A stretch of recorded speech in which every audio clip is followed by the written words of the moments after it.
morning. As we followed the dream journey of Joseph, we found that he has gone from a believer to a buyer in his dream. He truly owned his dream. Nobody gave it to him. Nobody took it from him. He bought into it. Joseph has also taught us that we can survive the surprise. Because in the dream journey, you and I, that we take, there will be all kind of difficulties and surprises that will come our way, things that we never did anticipate. And what Joseph teaches us in the journey there is trust God. And then Joseph in his journey has taught us that it's possible in this journey that bad things will happen to good people. And what do you do when wrong things happen to you, and how do you respond in a right way? And again, Joseph has taught us that it's the attitude. It's not what happens to me, it's what happens in me that really counts.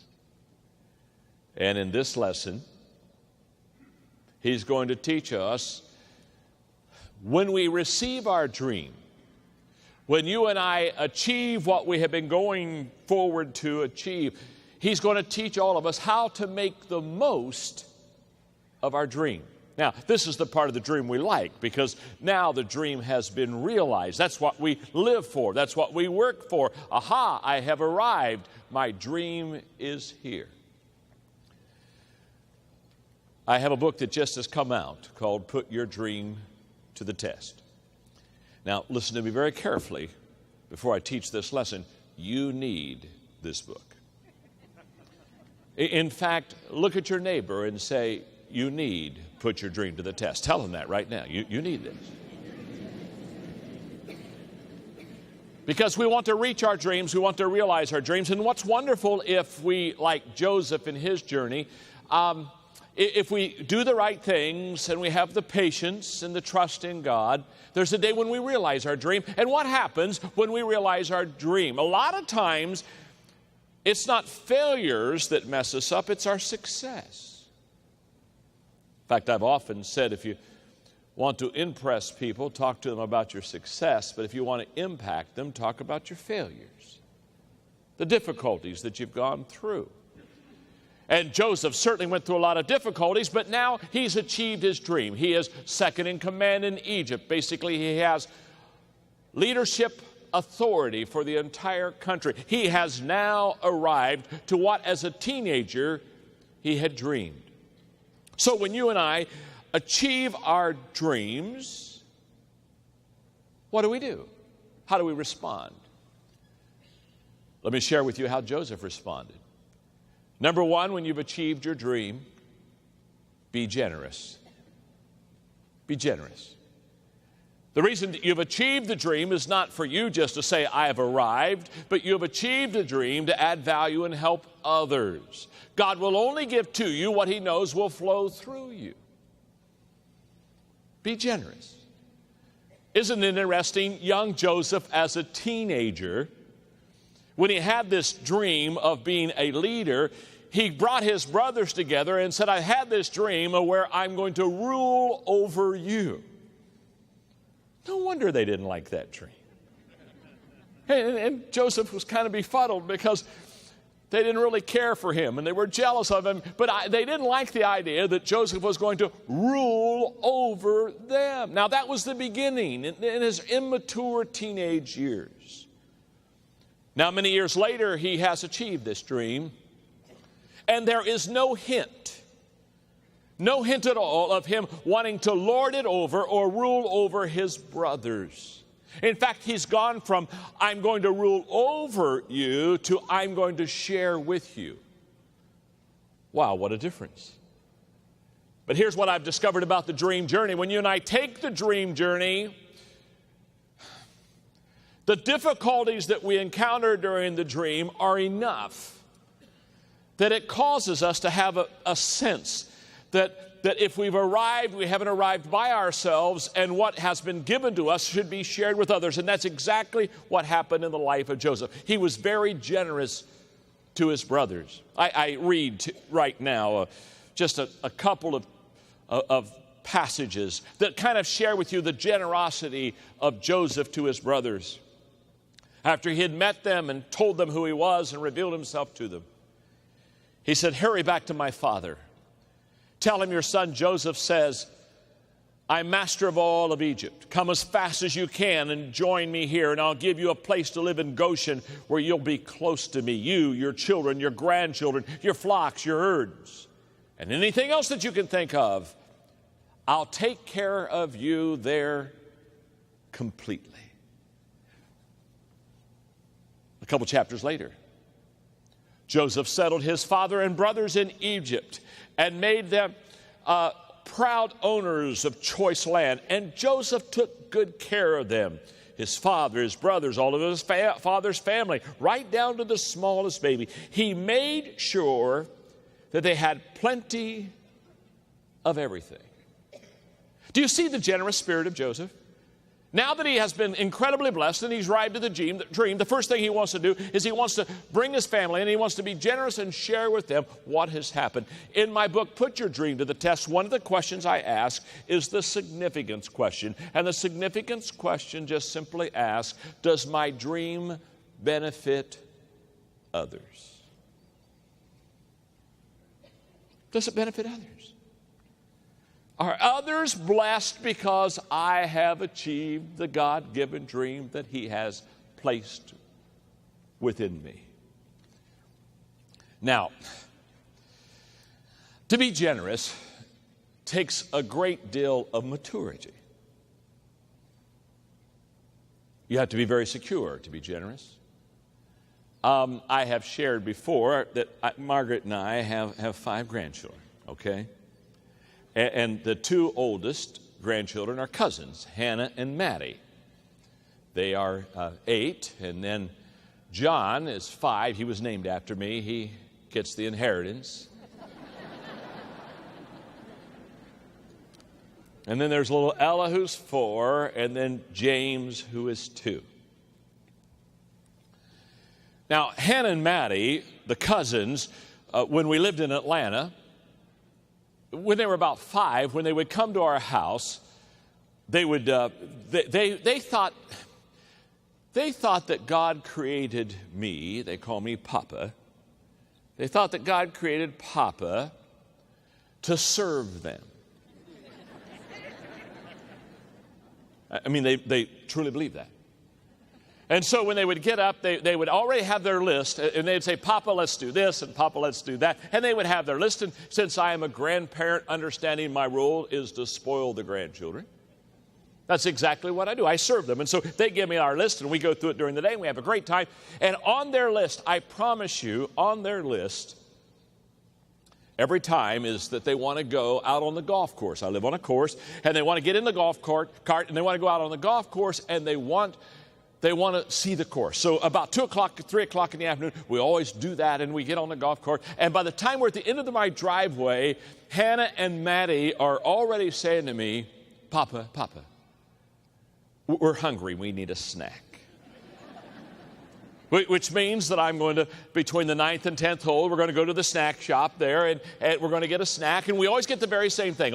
We all do. And sometimes they even let little brother John go along. So the 3 or 4 of us, we always get the very same thing. And that's a hot dog with ketchup, French fries, candy bar, potato chips, and a Diet Coke. I know what you're thinking. I understand. I can feel it already. You're saying, that is not a very nutritious meal. I know that. I don't care. I'm a grandparent. And we have our wonderful time together. And the only thing we do is we have a deal, and that is they can't tell their parents. There's something parents should not know. And so when they're having dinner and they're not hungry that night, the parents can never figure it out. Hannah and Maddie are looking at me, and they're winking and going thumbs up.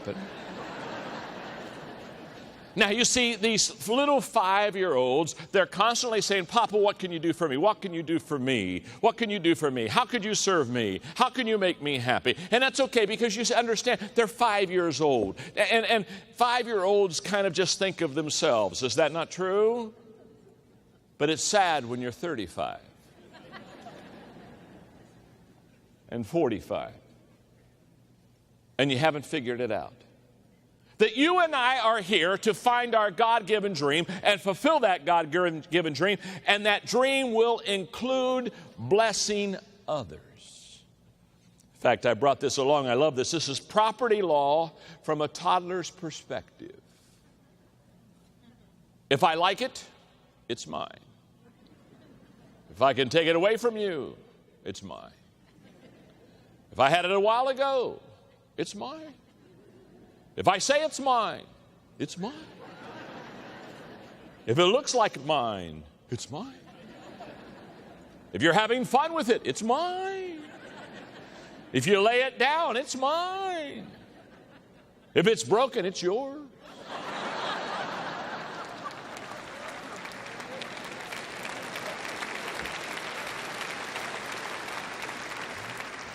And as we look at Joseph, he has now come from a teenager who had a dream that said, I'll rule over, to now he's become a mature adult, and he's saying, I will share with. And so when you have your dream, whatever it is, be generous.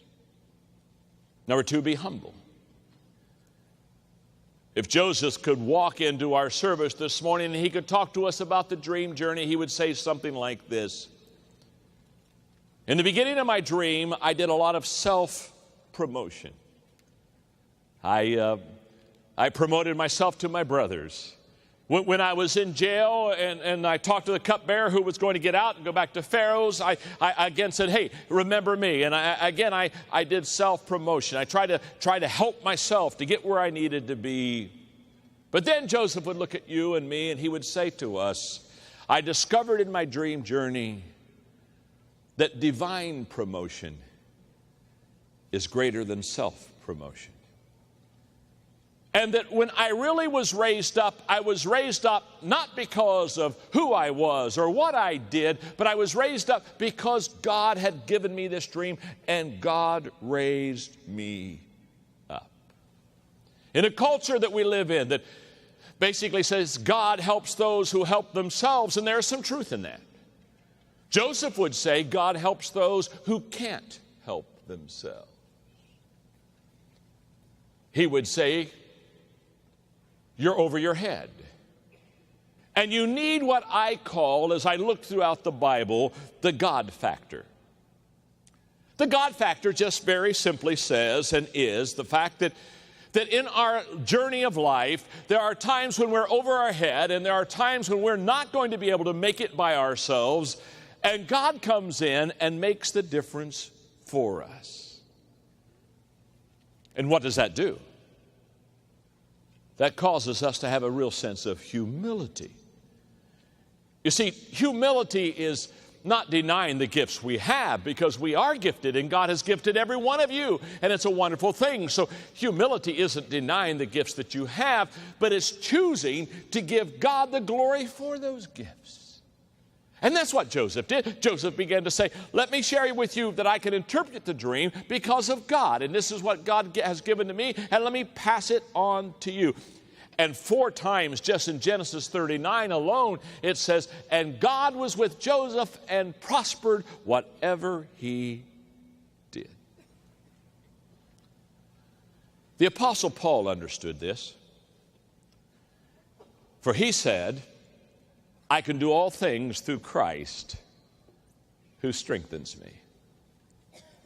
Now, when he said, I can do all things through Christ that strengthens me, there are 3 things that begin to stand out in those few short words.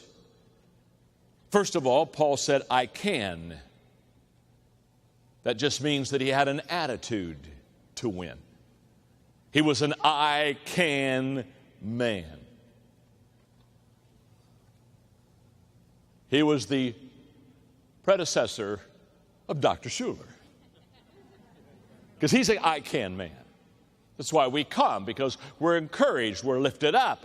Our faith just raises up when we're around somebody that is an I can man, just like our spirit sags when we're around an I can't man. Do you know anybody like that? How many of you know at least one person that's an I can't person? Huh? How many of you are sitting beside them? Oh, don't go there. Don't go there. Don't go there. Don't go there. The Apostle Paul said, I can. I have an attitude to win. I can. He said, I can do, which all that means is he said, I have a commitment to win. I'm not only a person that has an attitude that believes that God can raise me up and give me my God-given dream. He said, I want you to know that I'm willing to work for it. I'm willing to roll up my sleeves. I'm willing to make the effort. I'm willing to make the commitment. And then he said, I can do all things through Christ. You see, the Apostle Paul knew that Christ was his strength that allowed him to win. The Apostle Paul realized that without Christ, we can do nothing of eternal value, but with Christ, we can do some amazing things. It was the same Apostle Paul who said that our God is able to do exceeding abundantly, more than we can ask or more than we can ever think. Oh, that word exceeding abundantly is a very interesting phrase. In the Greek, the phrase is huper ek perissos. Perissos means to be full. When you put ek in front of perissos, it means to not only be full, but to kind of overflow. It's kind of like in the springtime when the streams are full and the rain's coming, and it goes from perissos to ek perissos when they kind of go over the banks. And then when you put hooper in front of ek perissos, it means to flood the place. I mean, in Apostle Paul's time, we wouldn't have a Super Bowl, we'd have a Hooper Bowl. Let me illustrate this Greek lesson by this story. When I was a kid, my brother is 2 years older than I am, and our job every night was to do the dishes. That was one of our jobs. And because my brother was older than me, he and God felt that I should wash them. So my job was to wash the dishes, and I was a typical kid. I knew I had this down because right outside of our kitchen was our basketball court, and I would turn the spigot onto a certain, I knew how to do this. Only kids do this. And I would turn it on to a certain area, and then I would run outside, and I'd pick up the basketball, and I would begin to shoot. And I had time for about 5 shots. And I would go back in, and I would turn off that faucet. And the water would be right at the top. That's perissos. There were times I would run outside after I had done that exercise, pick up the ball, shoot 5 times. The 5th time, the ball came right back to me. What was I to do? I would shoot it one more time, go inside, turn off that faucet. And the water was so high that when I put the first fork in, it went over the side. That's ek perissos. One day,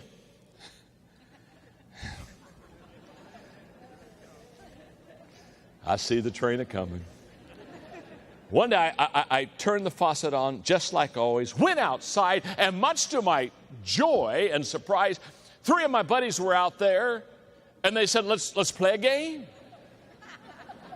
We quickly got our sides, and I can still remember the score of the game. We were ahead 8-6. When I heard my mother's voice, her saintly voice come out of the kitchen. Ja! Oh, she had such a touch. Immediately I realized what had happened. I went into the kitchen, and of course, as soon as I got into the kitchen, you're going to guess, the water's all over the floor. We're the only kids on the block that have an indoor swimming pool, not on purpose. That's hooper ek perissos. The Apostle Paul says, my God wants to hooper ek perissos you on your dream journey. Be generous, because God says, I want you to know that I'm going to bless you more than you could ever imagine. That's exactly where Joseph was. But Joseph, in the midst of his blessing, was greatly humbled and said, I want you to understand, God has done all this in my life. So what is Joseph saying to us when we realize and reach our dream? He's saying, be generous, be humble, and thirdly, be grateful. Be very grateful for what God has done. In fact, as he gathered his brothers together, here are the words of a grateful Joseph.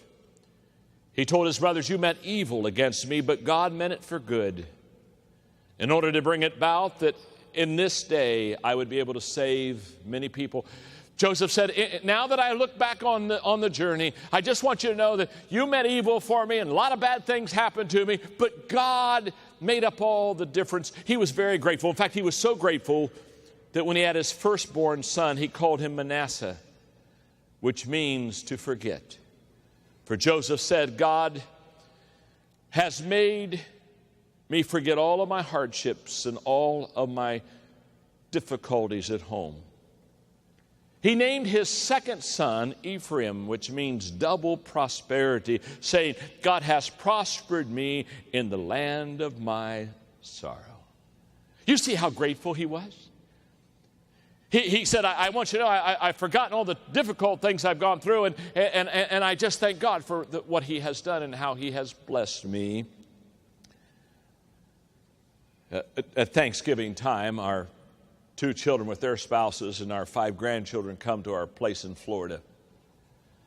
And we always look forward to that time because our son-in-law and daughter have 2 of the little granddaughters in San Diego. So that we all get together in Florida for Thanksgiving. And about a week before Thanksgiving, Margaret came into the house and she had pilgrim costumes. Little pilgrim costumes. She said, "I got these for the babies. And when they come, we'll have a Thanksgiving program. I've got the costumes, you're the director." So I began working diligently on this very important Thanksgiving program that we'd have for the entire family, because we had a lot of family there at the time.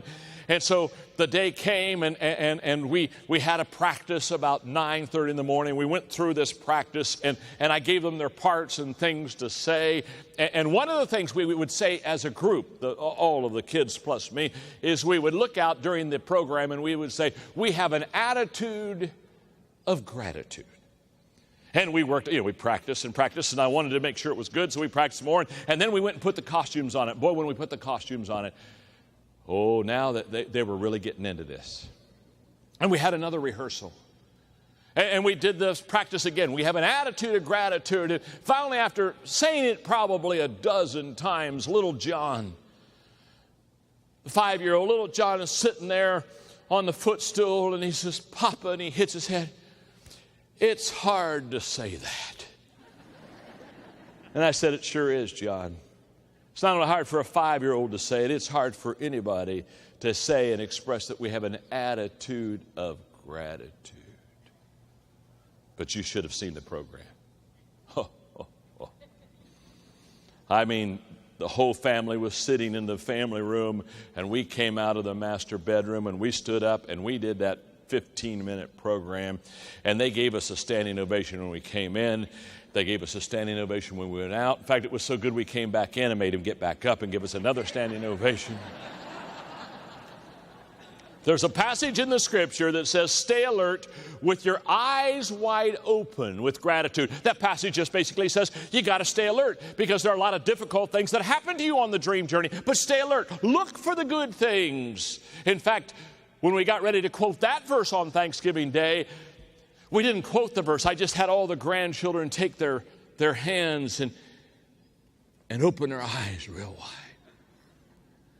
And after we did that for 15 to 30 seconds for effect, then we said the verse, "Stay alert with your eyes wide open." Why do you have to stay alert? Because if we aren't alert, guess what happens? We won't see the great things that happen in our life. We won't see the blessings. You see, what I learned a long time ago is what you appreciate appreciates. And you won't obtain that which you complain about. I want to sum this lesson up on this dream journey of Joseph by this is gratitude that I just love, and I love this story, and I want to just read it to you in closing. It's about an immigrant shopkeeper whose son came to him one day complaining, "Dad, I don't understand how you run this store. You keep your accounts payable in a cigar box, your accounts receivable are on the spindle, all your cash is in the register. You never know what your profits are. Son, let me tell you something, answered his dad.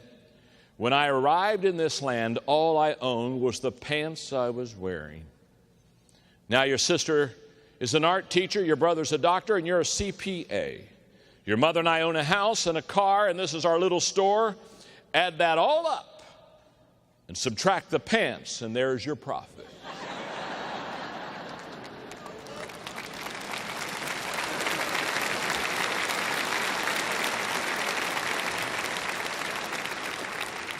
So as we close this series on the dream journey of Joseph, and we think of our little Thanksgiving program where the kids said, we have an attitude of gratitude. I want us to close this part of my lesson in this sermon by repeating together as a congregation, we have an attitude of gratitude. I want us in a moment to say it together. I want us to express it. You that watch the TV program, I want you to say it in your room. Just express it out loud. Let's let God know that we are grateful and that every good and perfect gift comes from Him. And after we say together as a congregation, we have an attitude of gratitude, I then want us to give God the applause for the great things He has done for all of us. Are you ready? Let's say it together. We have an attitude of gratitude. Let's thank God.